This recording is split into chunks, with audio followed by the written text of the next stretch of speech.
Now, the first thing you do when subtracting fractions or mixed numbers and fractions is to look at the denominators.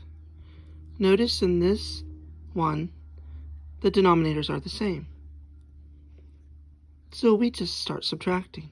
If they were different, that's when we would have to make equal fractions and find a common denominator, the least common denominator, if they were different, to get the same denominator.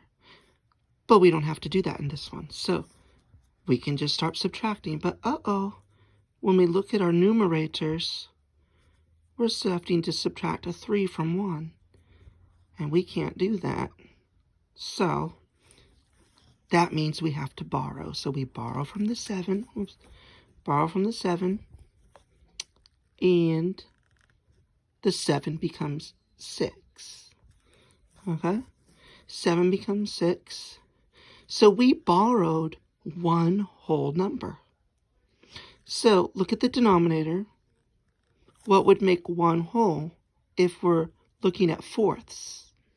How many fourths makes one whole pie? How many pieces of the pie? 4 pieces of the pie. So 4 fourths makes one whole. So we borrowed 4 fourths. But we already have 1/4. So how many fourths do we have? If we have 4 fourths and we also have 1/4, we have how many fourths?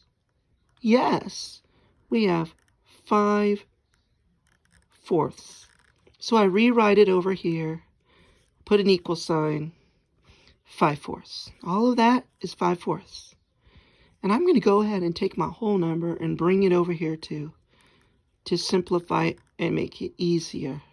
See? Now it's all together. 6 and 5 fourths minus 3 fourths. So I'll bring my 3 fourths over here. 3 fourths. And then let's subtract.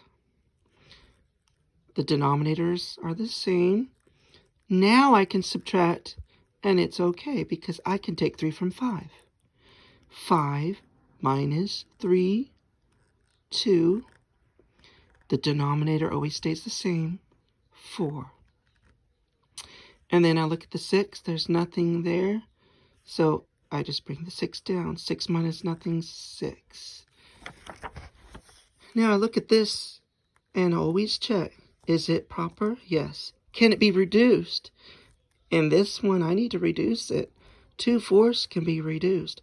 What's the common or greatest common factor? 2. Okay? Look at both of them. They can both. The greatest common factor of 2 and 4 is 2. So we divide by 2. And it equals 2 divided by 2 is 1. 4 divided by 2 is 2. Okay? Make sure you can find the greatest common factor of 2 and 4. What's the greatest number that's in 2 and 4 that can divide into 2 and 4? 2. 2 can divide.